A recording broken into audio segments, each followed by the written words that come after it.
Fala galera, aqui é o professor Carlos Davi. Quero dizer que é uma honra poder estar com vocês agora. Sei que estou no seu tablet, smartphone, notebook. Na realidade, eu posso estar na cozinha da sua casa, posso estar na sua sala de estar. Então, por favor, não me abandone nessa audiência. Eu quero estar contigo nessa caminhada, orientada por conhecimento, discernimento, reflexão. O meu objetivo é entregar para ti um conhecimento próprio e excelente que possa te ajudar, sim, em sociedade, cultura e poder, fortalecer o teu discernimento de mundo, te preparar para provas e concursos públicos. É óbvio que a gente está numa caminhada aí para o Exame Nacional do Ensino Médio, mas, ao mesmo tempo, a gente pode tocar na FUVEST, quem sabe tocar na Unicamp, esse conhecimento não se perde. Até você que não vai, de repente, disputar uma prova, um concurso público, mas tem sede por conhecimento, quer conhecer a história do Brasil, história geral, atualidades, se inscreve no canal. Dá uma força pro prof. Poxa, se inscreve no canal. Vai lá, se não se inscreveu ainda, se inscreve no canal, dá o teu like para fortalecer a nossa caminhada. Deixa também observações, críticas, sugestões, porque a gente calça a sandalinha da humildade, fortalece o nosso trabalho e, óbvio, você sabe, nós estamos juntos, tá? Eu creio que deu match entre a gente, então vamos avançar. Não esquece de se inscrever no canal. A gente está numa jornada interessantíssima. Obviamente, essa jornada envolve uma trajetória, um preparatório para o Exame Nacional do Ensino Médio, muito embora saibamos que esse conteúdo ele não é descartável, tá? Pode ser utilizado de várias outras formas. Não esquece mais uma vez, se inscreve no canal, dá o seu like, deixa o seu registro. Podemos começar então? Ora, ora, ora. A partir de agora, começamos com a aula 2. Diz respeito à formação do povo brasileiro. E é uma jornada extremamente interessante que nós iremos fazer. Então, me segue, por favor. Quando nós pensamos na formação do povo brasileiro, é bem óbvio que nessa brincadeira de formação do povo brasileiro, nós somos um mosaico de múltiplas etnias. Então, quando eu falo de formação do povo brasileiro, em um primeiro momento, eu já posso fazer menção a esse mosaico. A esse mosaico. Um mosaico de multi-etnias. Um mosaico multi-étnico. Poxa, Davi, você está falando de um mosaico multiétnico, então como seria esse mosaico? Nós somos povos originários, somos nativos. Nós somos, ao mesmo tempo, africanos. Somos africanos. Óbvio, somos europeus. Somos também asiáticos. Então, fica aclarado para nós, quando nós tratamos do povo brasileiro, inclusive no livro O Povo Brasileiro, do Darcy Ribeiro, nós podemos fazer essa boa reflexão. O povo brasileiro não é linear, não é de formação homogênea. Nós somos diversos, nós somos plurais. E a nossa pluralidade, a nossa diversidade nos coloca em uma condição genial, com múltiplas habilidades e competências. Então, diante desse contexto, podemos sim avançar. E aí, vamos lá. Bom, o primeiro grupo étnico que nós iremos estudar diz respeito aos povos indígenas, os povos originários, os povos nativos. Dos principais grupos indígenas que nós podemos revisitar no Brasil, nós podemos falar dos Gês, Noaruacs, Caraíbas, Tupis. Queria lembrar que há aproximadamente 220 grupos tribais no Brasil, cerca de 50 grupos não tiveram ainda contato com o dito homem branco. Vamos lembrar ainda que os principais grupos indígenas, eles apresentam estruturas organizacionais.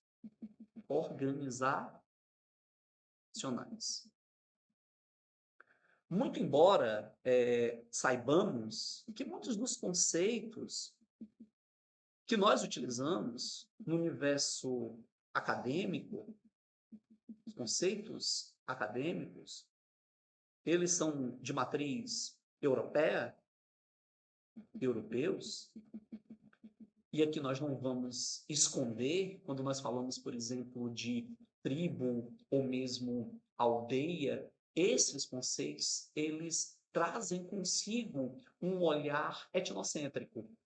Então, nós precisamos ter o devido cuidado. Toda vida que nós formos utilizar aldeia, tribo, nós entendemos hoje, são convenções conceituais. Mas, outrora, o termo índio, ou termo tribo, ou termo aldeia, partia de um olhar eurocêntrico.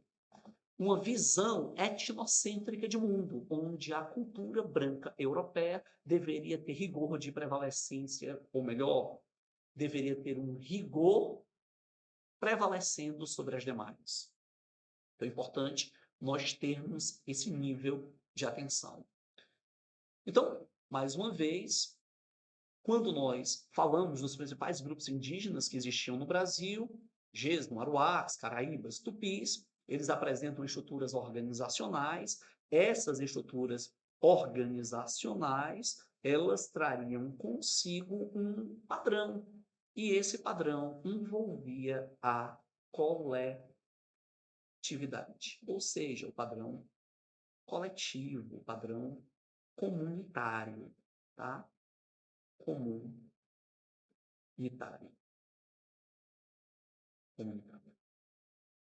Davi, então você está a dizer que há aproximadamente 220 grupos tribais, cerca de 50 grupos não tiveram ainda contato com o Homem Branco, e eles se encontrariam nos rincões mais longínquos da Amazônia Legal. Lembremos que muitos conceitos acadêmicos eles são de raiz europeia. Dentre esses conceitos acadêmicos, nós podemos citar aldeia, ou ainda podemos citar tribo. Lembremos que na estruturação desses conceitos, basicamente a visão prevalecente era civilizatória europeia. Havia uma curiosidade. Como é que esses povos originários, os povos nativos, eles faziam referência às suas hierarquias? Lembremos que eles apresentavam hierarquias muito fortemente ligadas aos seus ancestrais. E essas hierarquias, elas estavam orientadas pela equação de força física e o poder do conhecimento. Seja o poder ligado à subsistencialidade ou ainda o poder religioso. Davi, afinal de contas, nós estamos falando do povo brasileiro que traz consigo uma condição diversa, plural, é um mosaico de múltiplas etnias. E esse mosaico de múltiplas etnias, ele traria uma condição comunitária coletiva, subsistencial, a partir das comunidades nativas, que é o primeiro grupo que eu estou fazendo a abordagem. Quais são os aspectos gerais que nós poderíamos apresentar? Bom, vamos então. Nós estamos falando dos povos nativos, os povos originários. Eles, obviamente, apresentavam hierarquias, tá? Nós bem sabemos disso. Então, eles apresentam hierarquias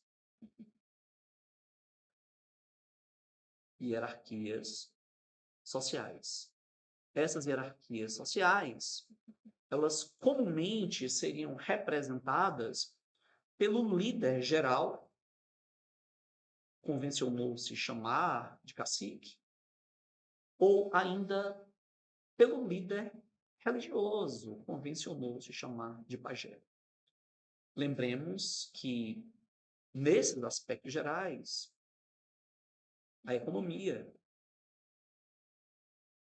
de natureza coletiva, subsistencial. Então, a atividade econômica é voltada não para o capital, para o tutu, para a grana, luxo. Não. Na realidade, quando nós falamos de uma economia subsistencial, ela estaria orientada para a própria sobrevivência. Então, uma economia coletiva, subsistencial,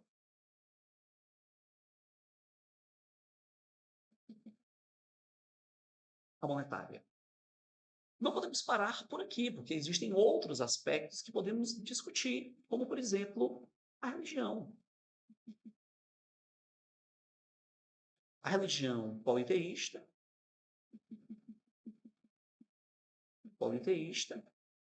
e essa religião politeísta trazia consigo o animismo.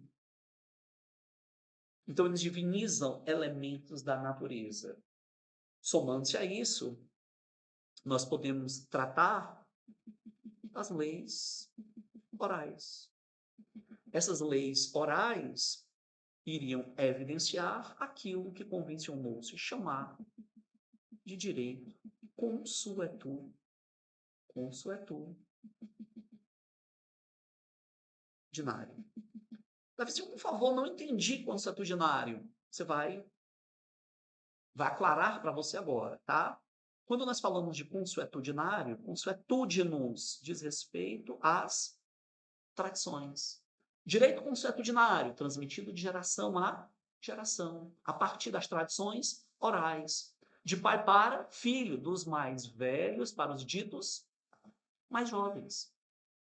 Então, essa seria a premissa.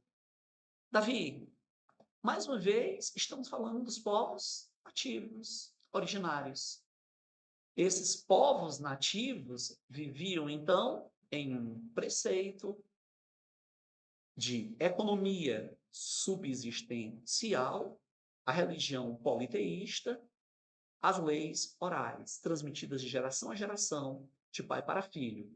As suas hierarquias envolviam, então, a figura do cacique, a figura do pajé.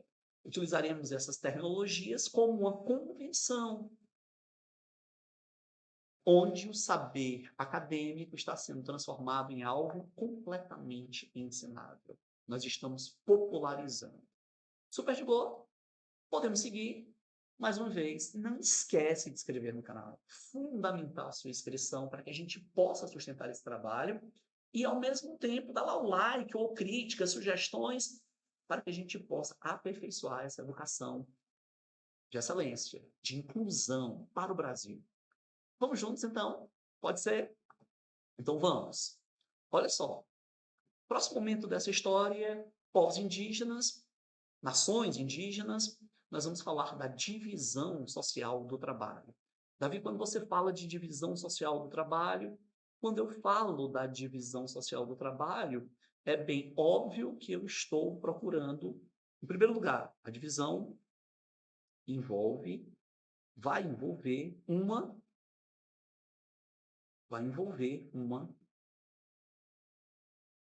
equação. Ei, Davi, uma equação matemática? Quase isso.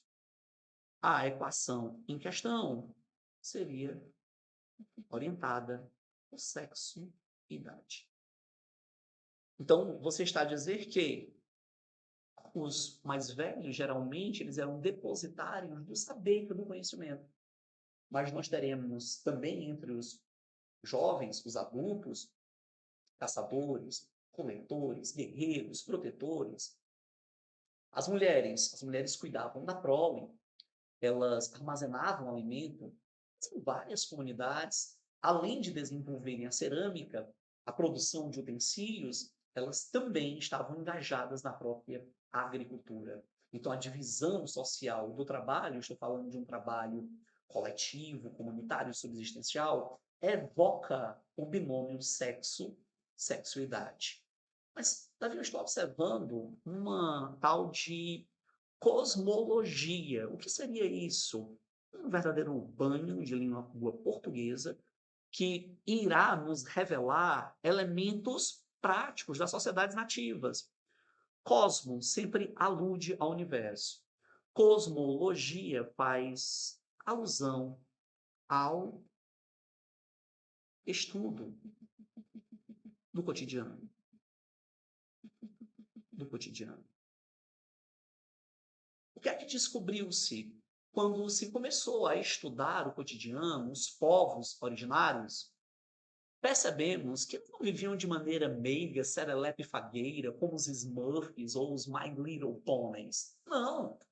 Na realidade, esses povos nativos, seja na Amazônia Setentrional ou no Brasil Central, eles apresentavam disputas por matéria-prima, por aquíferos, por posição geográfica.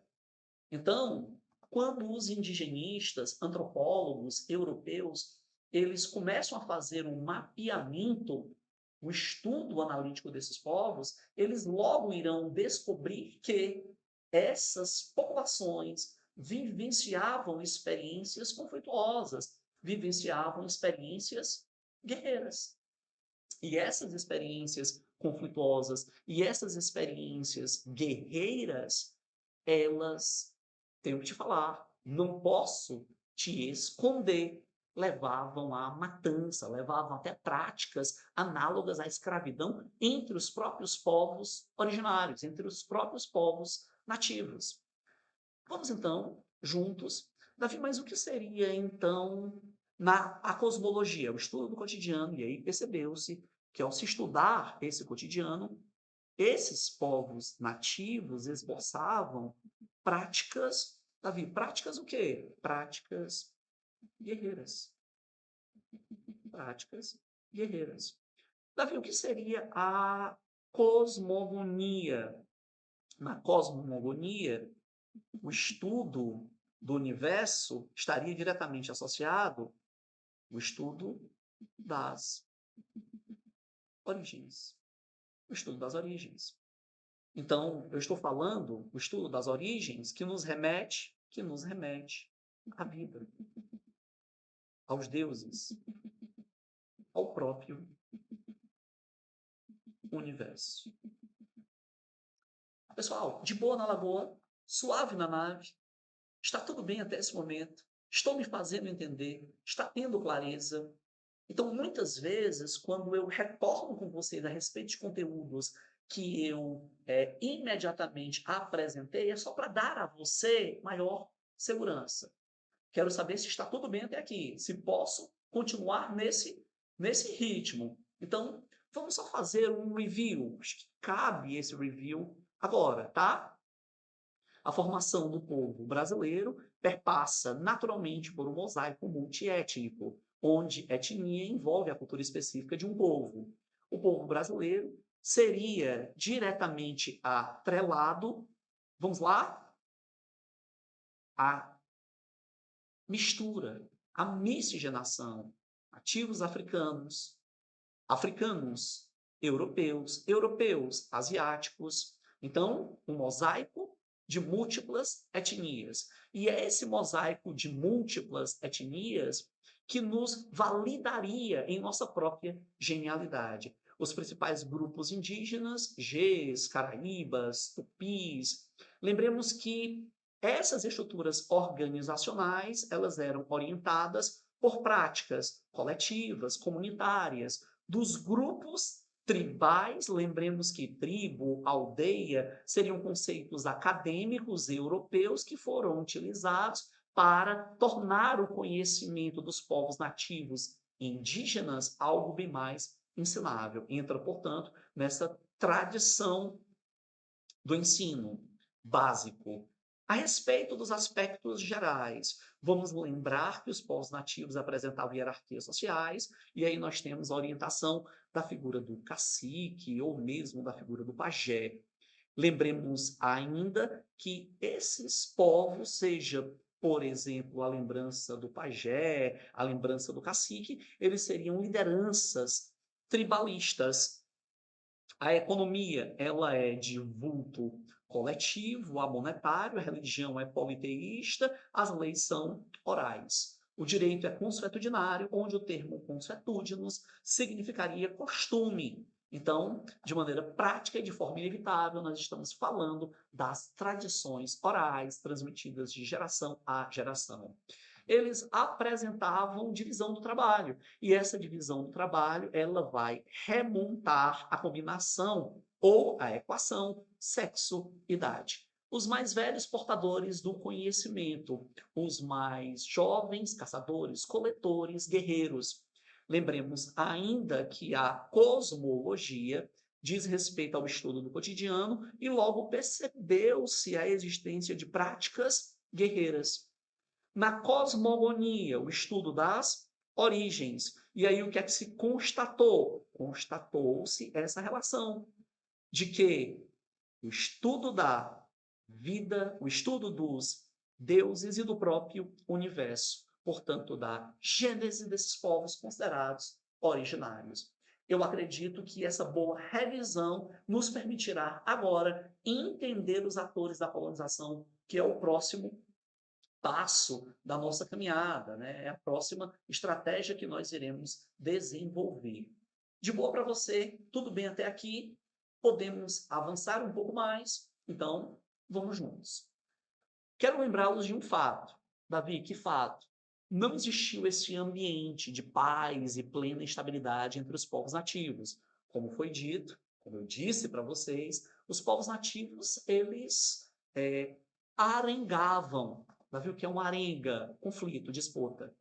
Então, eles traziam sobre si a disputa por aquíferos, por nascentes, pela caça, pela coleta, por áreas estratégicas de habitação.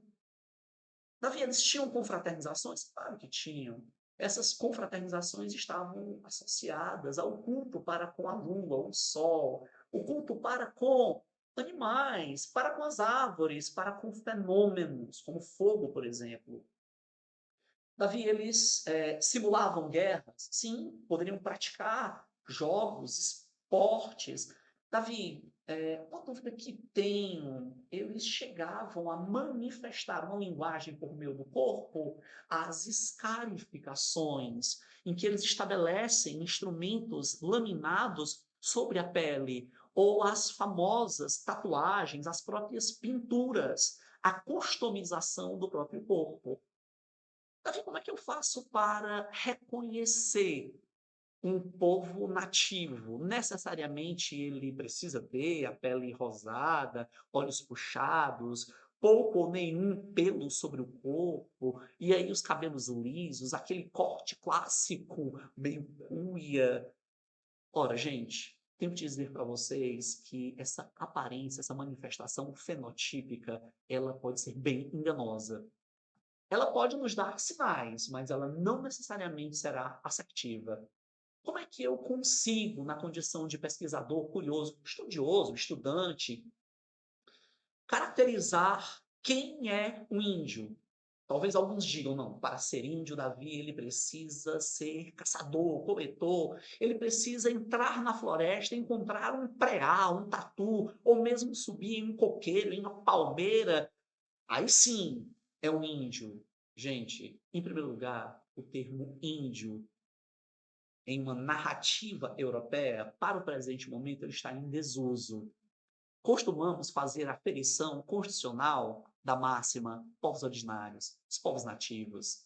É assim que eles gostam de serem vistos como protagonistas. Mas para termos o entendimento de quem é fato e quem é fake, como é que nós iremos proceder? Ora, nós precisamos, em primeiro lugar, compreender a identidade de pertencimento. A quem aquele povo originário, aquela nação diz pertencer? A quem aquele integrante que se autoproclama nativo, ou aquele integrante, aquele constituinte de uma dada comunidade ou sociedade, como é que ele se autoproclama, digamos, originário? Então, ele deve estar conectado a um tipo de identidade cultural. Precisamos, então, ter a percepção da identidade cultural a qual ele se conecta. Somando-se a isso, qual é a sua memória oral, a sua religião? Será que ele é portador de algum dialeto específico? Será que ele traz consigo algum tipo de conhecimento laborioso, de trabalhos manuais? Ele tem alguma festividade específica? Na realidade, a condição fenotípica, a aparência, pode nos dar sinais, mas ela não é decisiva para um evento classificatório, antropológico, sociológico, no revelar de que aquele ser humano, aquele partícipe, ele será ou não pertencente a uma comunidade nativa. O elemento decisivo vai além do fenótipo. O elemento decisivo está na relação genotípica de pertencimento cultural. Ele deve ser oriundo de uma comunidade específica que o reconhece, que apresenta uma oralidade, um dialeto, que apresenta uma genialidade para trabalhos ou afazeres manuais. Então, fica aqui a dica. Falar em dica, como eu sei que vocês estão, obviamente, contribuindo para uma educação de excelência, não esquece, se inscreve no canal. Importantíssimo para que nós venhamos a avançar e persistir com excelência. Tá de boa? Posso continuar? Podemos avançar? E ao avançarmos, nós chegamos aos atores da colonização. Davi, quando você fala de atores da colonização, nós temos o Estado português. Esse é um ator do processo de colonização. Não esquecer, quando falamos de colonização, nós estamos mencionando ocupação. Tá? Ocupação. Então, montagem de infraestrutura exploratória. Nós estamos também falando de povoamento. E aí, portanto, adensamento populacional. Povoamento. Tá? Ei, Davi, então ocupação e povoamento não são sinônimos? Na história, as palavras não são meras palavras. Podemos, então, compreender que a ocupação envolve montagem de infraestrutura para garantir um processo exploratório e o povoamento é o adensamento. Temos, então, duas personas. A primeira persona diz respeito ao Estado português. O Estado português, ele necessitava de instalar uma empresa mercantilista.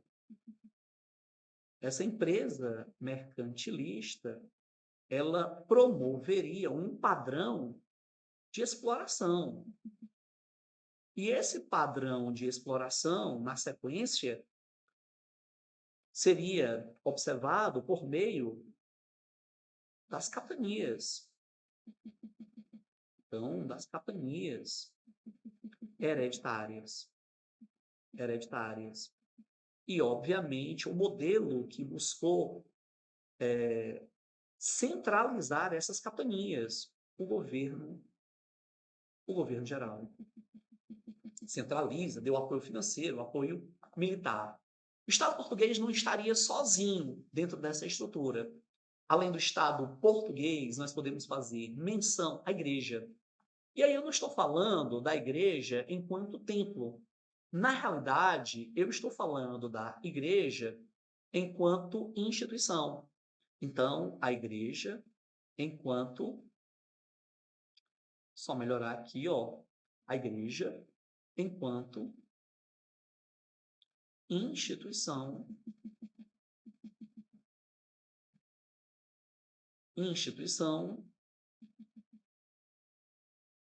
evangelizadora. É disso que eu estou falando. Então, a igreja, ela é uma instituição evangelizadora e ela deveria promover aquilo que seria... Vamos lá, gente. Ajuda o prof. A pacificação. A pacificação social. E essa pacificação, ela seria promovida por meio daquilo que convencionou-se chamar de missão. Então, nós temos aqui a missão jesuítica. Então, o que é que nós estamos percebendo? O Brasil colônia, formado por esse mosaico de múltiplas etnias, estava em uma América Latina tropical católica. O Estado, ele representa a infraestrutura ou melhor, a superestrutura jurídica e administrativa para que a empresa mercantilista viesse a acontecer e para que a exploração ela se manifestasse através da primeira estratégia das capitanias hereditárias que logo receberiam o apoio financeiro, militar e até mesmo jurídico do governo geral. Mas nós não podemos esquecer, Davi, do que é que nós não podemos esquecer? Que esse Estado português, ele irá, de forma clara, se conectar com a igreja. Então haverá uma conexão, inclusive haverá uma forte conexão, onde o Estado português quer garantir a instalação de uma empresa mercantilista lucrativa. E a igreja, enquanto instituição evangelizadora, ela almeja a pacificação social implementada, ou melhor, mediada estrategicamente pela missão jesuítica, onde o papel da missão jesuítica envolve, de um lado, evangelizar, de um outro lado, educar. Então, nós estamos falando da educação colonial, mas ao mesmo tempo nós estamos falando da evangelização. De boa na lagoa, suave na nave, estamos bem até aqui, estou me fazendo entender, podemos continuar, vamos em frente. Afinal de contas, quem eram os povos africanos? Eles eram seres humanos que apresentavam origens sociais, religiosas e culturais de natureza diversa. Então, eu estou falando de reis e rainhas, príncipes e princesas, sacerdotes, contadores de história. Eu estou falando de agricultores, de pastores, mineradores, extrativistas. Eram seres humanos com empatia, pessoal. Ninguém tem essa felicidade. Poxa, acordei hoje de manhã, quero ser escravo. Que felicidade ser prisioneiro, estar no cárcere, viver subjugado, humilhado, escarnecido. Ninguém tem prazer por isso, meu povo. Então, na realidade, os povos africanos eram seres humanos que apresentavam as suas angústias, as suas paixões, as suas virtudes. Óbvio. E eles foram, em algum momento de sua trajetória, postos na condição de escravos, mercantilizados, objetificados. Davi, quem eram então os povos africanos? Eles podem ser bantus ou sudaneses, oriundos de Angola, Moçambique, ou Dahomey, Costa do Marfim, Nigéria, considerados pelo historiador Jacob Gorender, que analisa a economia colonial e a história colonial como capital inativo. Em outras palavras, o que é o capital inativo? Mercadoria, objeto. Ele entra no direito das coisas, no direito dos objetos. No capital inativo, importante agora lembrarmos, o capital inativo ele não é uma moeda corrente. Ele não é o euro, ele não é a libra, ele não é o peso, ele não é o real.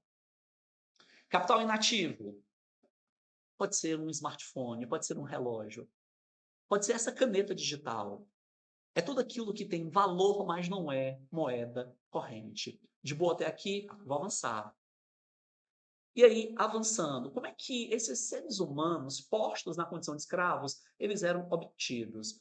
Em primeiro lugar, eu posso fazer menção à condição de prisioneiros de guerra, tá? Prisioneiros de guerra. Segunda forma de obtenção, eles eram endividados de aldeias, tribos, reinos, ou ainda uma terceira forma.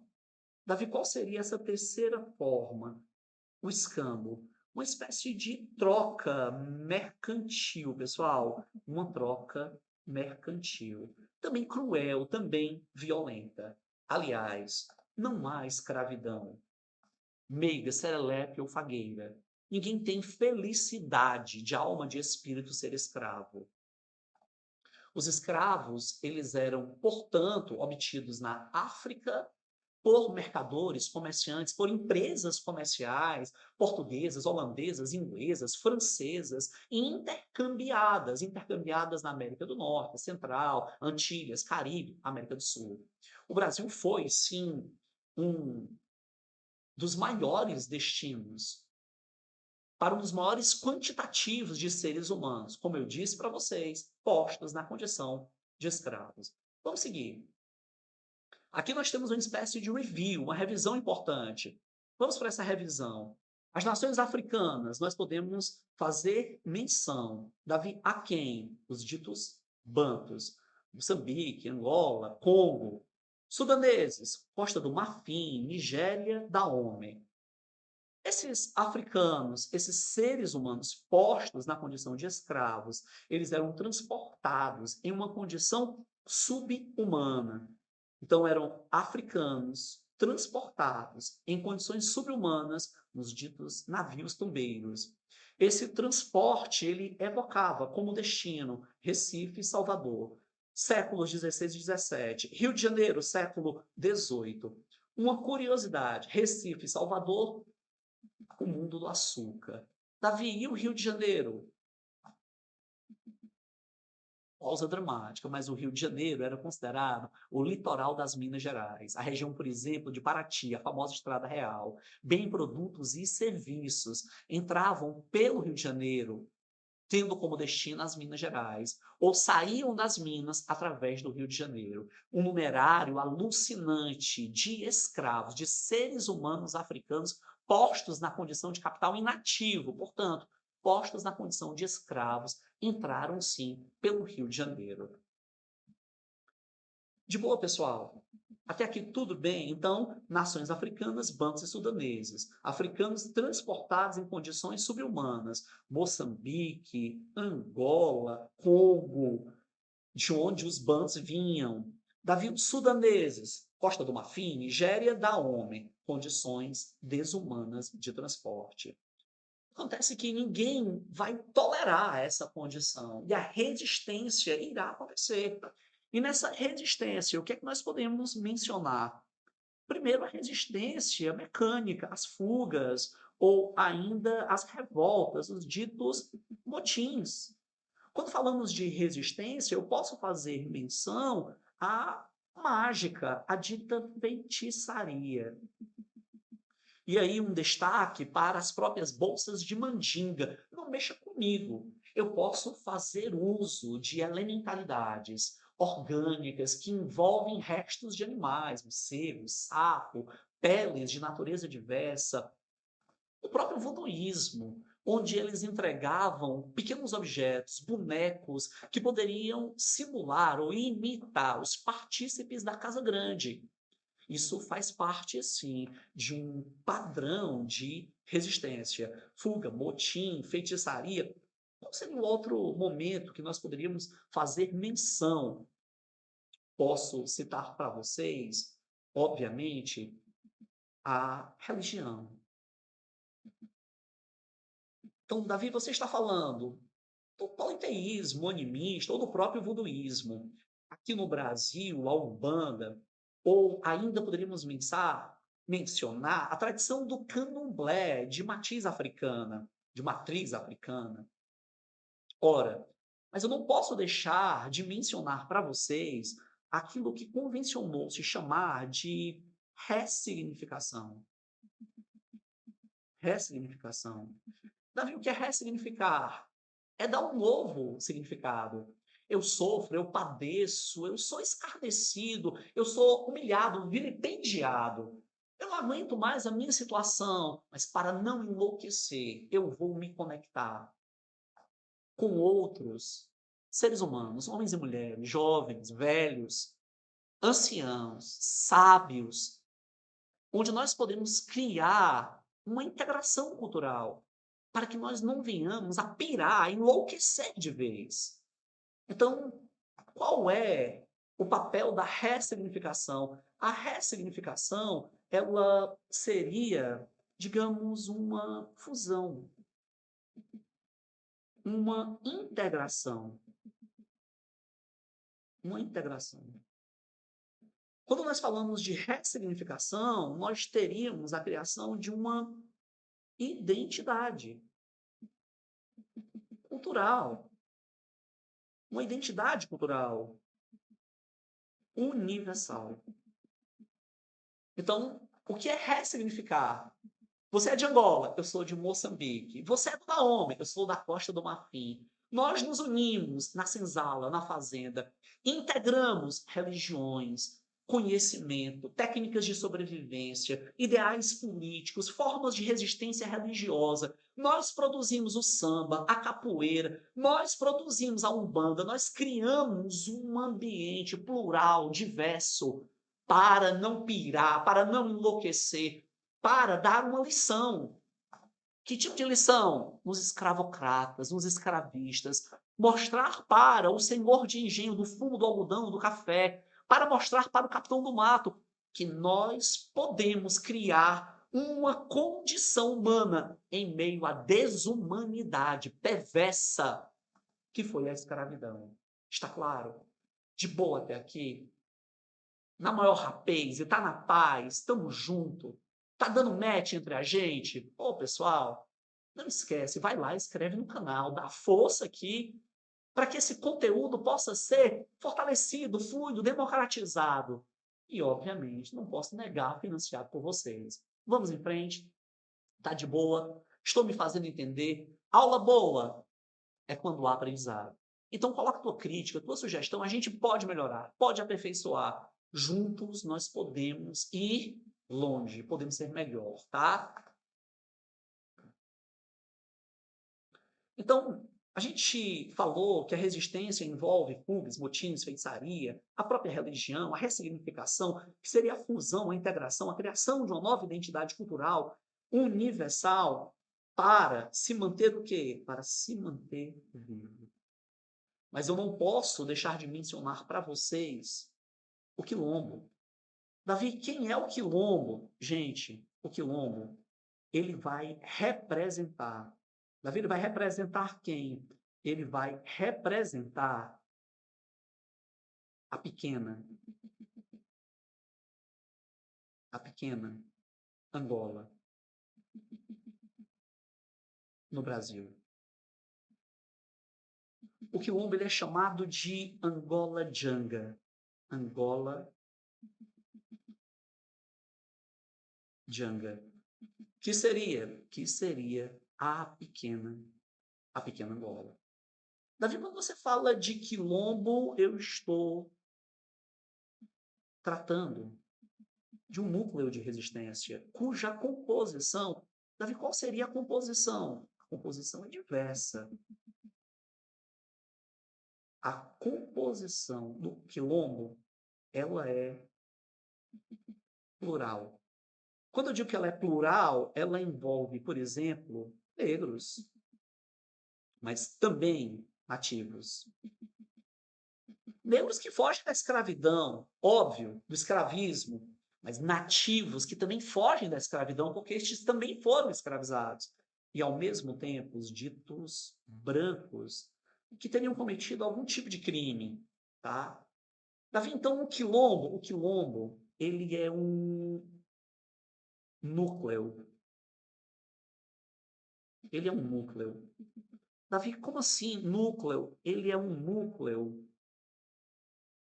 Importante falar sobre isso para vocês. Ele é um núcleo político que lembra a África. E ele é um núcleo político que lembra a África e ele traz consigo uma economia diretamente associada à fauna e à flora local. Então, uma economia subsistencial. Davi, qual é a religião? Religião africana, politeísta, animista. Davi, posso entender que Umbanda e Candomblé podem estar, sim, nesse mosaico de múltiplas etnias e religiões expressas no interior do quilombo. Davi, é verdade que o quilombo ele poderia trazer consigo elementos que lembrariam a escravidão? Sim, a presença de escravos. Como assim?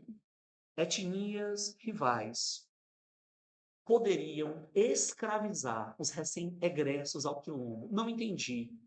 Eu sou do Daomé, você é de Angola, nós somos rivais. Eu procuro me refugiar no quilombo e lá eu terei que ser escravo por um período de tempo. Até que eu, digamos, vença essa resistência. ser um escravo por dívida por um intervalo de tempo. Davi, então eu percebo que há um pluralismo quando se fala de quilombo. Sim, não há dúvidas. Há sim pluralismo. E aí é importante que nós venhamos a fazer uma outra menção. Onde existiram quilombos no Brasil? Pessoal, dos exemplos, dos mais diversos, nós podemos citar no Rio de Janeiro, Mato Grosso, Goiás, Ceará, Maranhão, Alagoas. Então é falado do quilombo das Gerais, lá em Minas, Goitacás, o quilombo de Campo Grande, no Mato Grosso, ou ainda o quilombo de Palmares. Por que Palmares foi tão famoso? Ora, quando nós falamos de Palmares, nós falamos de Alagoas. Estamos falando da Serra da Barriga. Ele existirá por um período de aproximadamente 60 anos.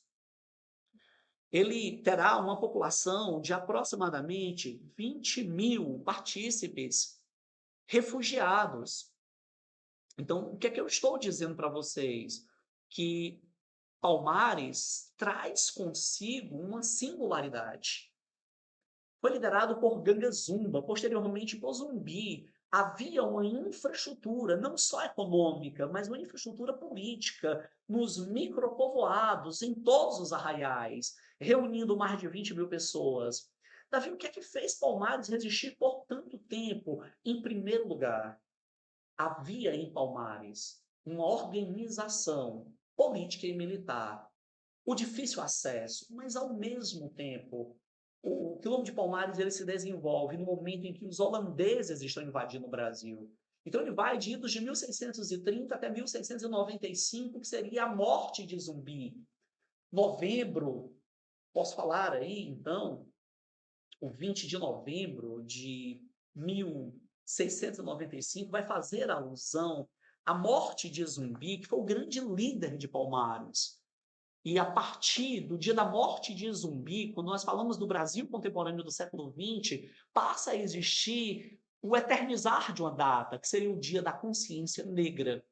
Então, 20 de novembro entra, portanto, para o calendário de resistência na busca por uma sociedade democrática que viesse a entregar de maneira equânime direitos sociais, civis e políticos para as mais diferentes etnias, não tão somente para a negritude, não tão somente para os negros, mas para os povos originários, para os caboclos, cafusos, ao mesmo tempo para os nordestinos, os caipiras, enfim.